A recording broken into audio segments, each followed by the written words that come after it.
நேற்று நடந்த தமிழ்நாட்டில் இருக்கக்கூடிய லீடிங் சேனல் எதுலேயுமே திருத்தணி மேட்ரு விவாத பொருளாக நடக்கலை. நானே நேற்று ஒரு ராஜ் தொலைக்காட்சியில் போயிருந்தேன். அன்றைக்கு விஜயோடைய மேட்ரு தான் விவாத பொருளாக போச்சு தவிர திருத்தணி மேட்ரை ஒரு பெரிய ஒரு சாதாரண இன்சிடென்ட் மாதிரி இங்கே இருக்கக்கூடிய ஊடகங்கள் கடந்து போகின்றன. ஏன் கடந்து போகின்றன? முழுக்க முழுக்க ஊடகத்தை தன் கையில் வைத்துக்கொண்டு, அதிகாரத்தை வைத்துக்கொண்டு இங்கே தேனும் பாலும் ஓடுற மாதிரி ஒரு கட்டமைப்பை இவங்க ஏற்படுத்துகிறாங்க.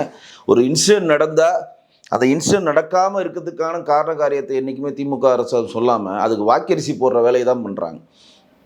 நேற்று அவங்கள போய் அந்த இன்சிடென்ட் நடந்து முடிஞ்சவொடனே என்ன பண்ணிட்டாங்க, நாங்கள் 3 சிறார்களை அரெஸ்ட் பண்ணிட்டோம், சிறார் சீர்திருத்த பள்ளியில் சேர்த்துட்டோம், அதில் 18 வயசு கடந்தவர் ஒரு மாற்றுத்திறனாளி, அவர் +2 படிக்கிறதுனால சொந்த ஜாமீனில் விட்டுட்டோம். அதாவது சட்டப்படி எங்கள் வேலையை செஞ்சிட்டோம், முடிஞ்சதா வேலை. இதுதான் அவங்க கடந்து போகிறது.